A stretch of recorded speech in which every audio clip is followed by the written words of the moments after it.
Now, what separates me, okay, from like Hollywood directors, okay, is that I have a huge head, all right, okay. Now I don't mean I have a big ego, okay, because I don't, all right. I mean my actual head is huge, all right. I mean I have to sleep sitting up, okay, like the Elephant Man, or I'll die, all right. But okay, get this though, okay. It was my huge head, okay, that thought up who was perfect to play Marcellus's wife, all right. Quentin Tarantino ruined movies and society? What is Leo talking about? I love Pulp Fiction. I love Reservoir Dogs. How could Quentin Tarantino have ruined movies and society? Well, let me explain. How's everybody doing today?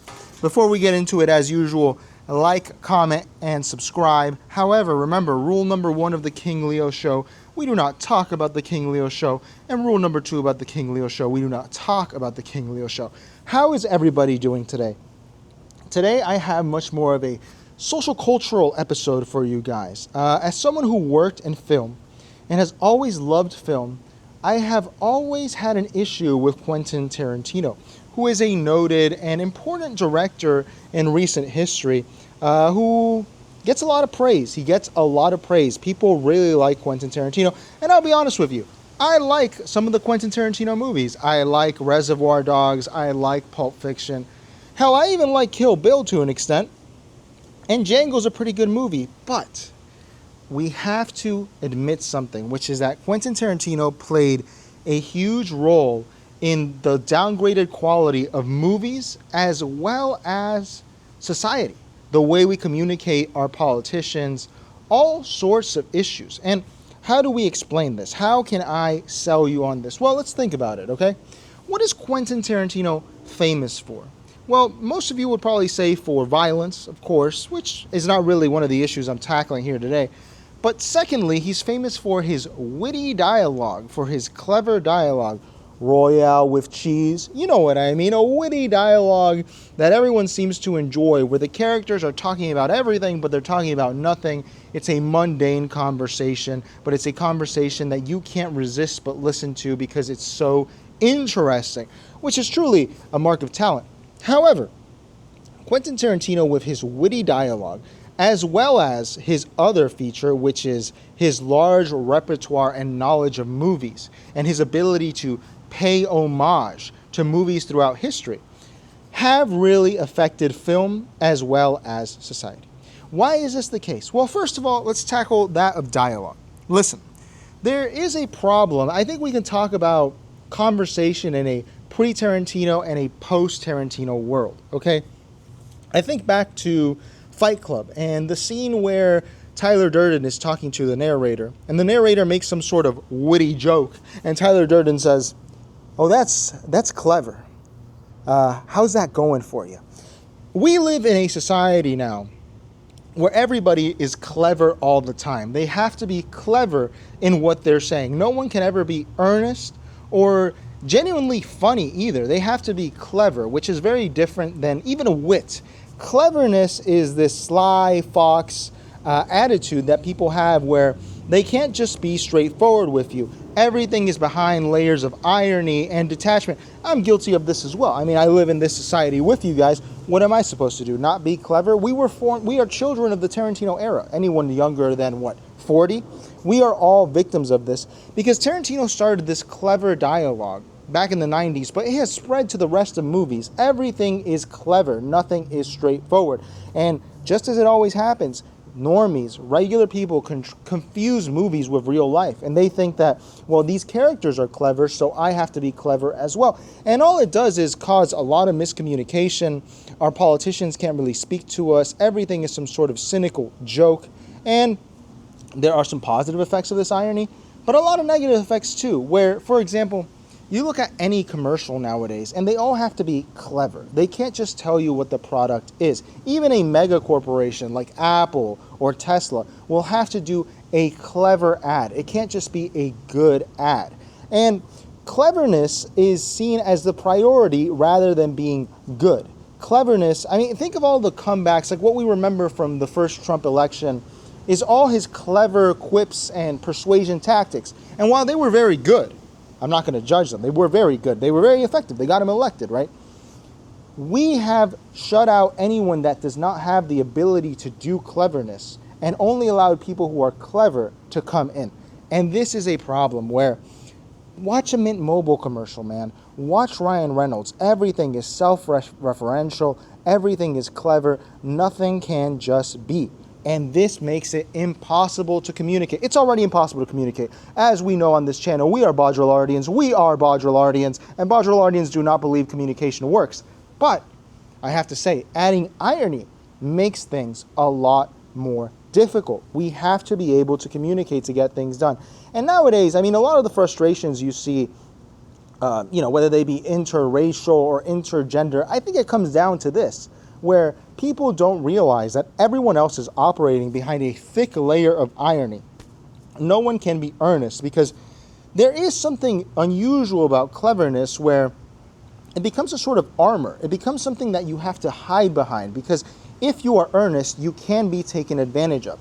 And this all goes back to John Travolta and Sam Jackson having that conversation in the car about quarter pounders in France. It's the same thing. It's the same thing. It all starts there. But even further, on our second theme, which is how Tarantino ruined movies and society, is that this level of homage, you know who hated homage was Orson Welles, one of the best filmmakers to ever live, where everything has to be in reference to something else. Nothing can be original. The reason Orson Welles hated homages is because he saw them as theft as well as stifling creativity.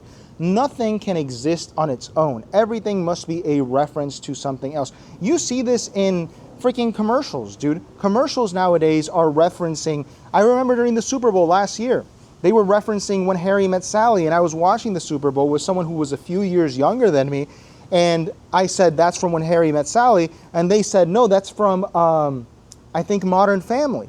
And what has happened here is that Modern Family referenced When Harry Met Sally, and then a commercial referenced When Harry Met Sally, but for someone who only encountered the second iteration of that simulacrum, they think that that is where it comes from.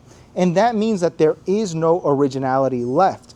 Quentin Tarantino helped stamp out the last bit of originality with his clever references to older media. Some people will even call it theft, because it was theft in a lot of ways, where he found these obscure films and just took their plots. I mean, all the great artists steal, but it is a little bit exaggerated with Tarantino himself. It's kind of ridiculous, man. It's taking music and scenes from other movies where you don't really attribute credit because you can't. But what happens is that no one really knows where this comes from anymore. I'm sure you've encountered a situation like this where, I don't know, you reference something in your daily life and someone says, oh, that's from this thing. And you go, no, it's not from this thing. It's from something else. And it makes it impossible to communicate. And nothing can exist on its own. Everything has to be relative. This is the true nihilism. The true nihilism is when every single judgment is a relativism instead of judging on an absolute basis. Am I close to my uncle? Well, I'm close to my father, and I'm not so close to my neighbor. But my uncle, I'm not as close to him as my father, but I'm closer to him than I am to my neighbor, so maybe I can answer yes to whether you're close to that person. No, things are absolute. Relativity is a complete fraud. It is a lie. You do not have to live in a relative world. You can just live in your own world. And when we see this virus spread of clever dialogue and referential stuff where nothing can exist on its own, once again, it kills originality because now everyone, if you've ever taken a screenwriting class, you know this, the first thing they tell you is stop trying to write like Quentin Tarantino because everyone wants to write like Quentin Tarantino. And this is still the case. It's still the case now. People think that they can walk in there, do homages, be clever, and that's going to sell the art. That's not what art is, and that's not what life is. You cannot interpret. I mean, look at on its most basic, bringing it back to politics, Make America Great Again. This wasn't original. This was an homage to Ronald Reagan if you're looking at it through the best possible lens. Through the worst lens, it's a complete revamp, a redux, a lie, because how can we make America great again if it was already made great again in the 80s? And it just makes it so we live in this cycle of verbal violence, just constant assault on ourselves, where no one really knows what the original reference point of anything is anymore. And this becomes a huge problem. Think of a prominent Tarantino example.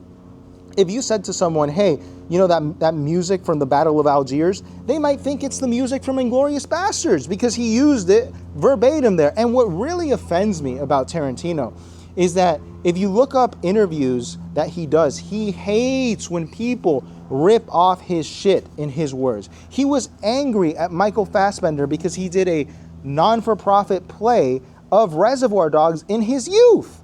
Dude, this is the master at theft. How can you be mad at someone else stealing? It's just not fair. It's not fair. And this shows a deep insecurity in the man himself that I'm perceiving. Maybe I'm wrong, but where Quentin Tarantino, maybe he could have written something great, but he has to code everything in irony. Maybe this is a 90s thing that I don't get, a Gen X thing I don't get. Everything has to be ironic. And if you try to reference their irony, you are pointing out the insecurity, which is that they have not come up with anything original. It has all been a ripoff of something else. Reservoir Dogs was a Korean movie. It was ripped off. It wasn't real. Pulp Fiction was ripped off from his own friend, Roger Avery. He wrote half of that movie and he wasn't compensated with it except for a story by credit. This helped create the legend of Quentin Tarantino. And nowadays you walk around, you look around you, look, like something that really pisses me off is the ironic revamp of record players that connect to Bluetooth phones. So you can put a record on it or you can connect it to your phone. What is the point of that? It's not to appreciate vinyl records. If you appreciated vinyl records, you would buy an antique turntable to play it on. No, what you do is you buy something which is hokey, it's kitsch, it's referencing something, but it still gives you the convenience of everyday life. There is a direct tie from every little clever knick-knack you find at Target and Quentin Tarantino's success. Nothing can exist on its own. This is why the antique market has collapsed. This is why movies has collapsed. This is why every time we look at our politics now, there has to be a reference either to World War II or the Civil War, because no one lives in the now. Everyone lives in the idea that someone had of an event that happened in the past. And this makes it impossible for you to live a life where you are actually present. This man contributed, if not is the genesis of this issue. And it will not stop, man. It won't stop. Watch a Ryan Reynolds Mint Mobile commercial. The normie, I bet they still think it's funny. They are not clever commercials. They are self-referential. They are stupid. They are poorly executed. They are poorly shot. But they're referencing how they're poorly shot. So that you can't say that they're doing something bad because they know that they're doing it consciously. And if you were to call out how they're consciously doing something bad, then you're the asshole because you're calling something out that they have said that they were going to do. Do you see how convoluted this gets? Do you see how stupid this gets? It really is amazing. I think this also goes to the point of like Extinction Rebellion and these groups that they throw cans of tomato sauce at old paintings and everyone freaks out. Everyone gets so angry. Oh no, they can't do this. Why? What is the issue? I'm not saying whether I support it or not. We have scans of all of these paintings. We know what these paintings are. We have seen them, we have studied them, they are printed in books, there are copies and replicas already made. Why does it bother you so much that Extinction Rebellion is coding a Rembrandt in tomato sauce? Oh, it's because you're a nihilist now. Because you need this original, you need to pull at this original thread in order to have some sort of groundedness. But if we're in an ironic world, which is what we're in, you shouldn't care. You should be throwing the can of tomato soup at the Leonardo da Vinci painting.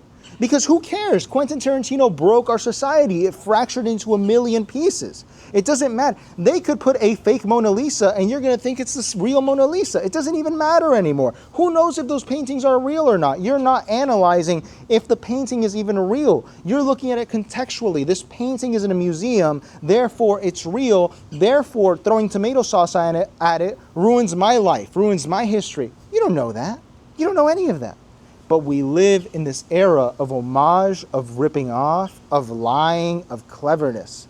And cleverness, you know, one of the theories that competes that I heard about the end of the Roman Empire is because everyone became so clever, so clever.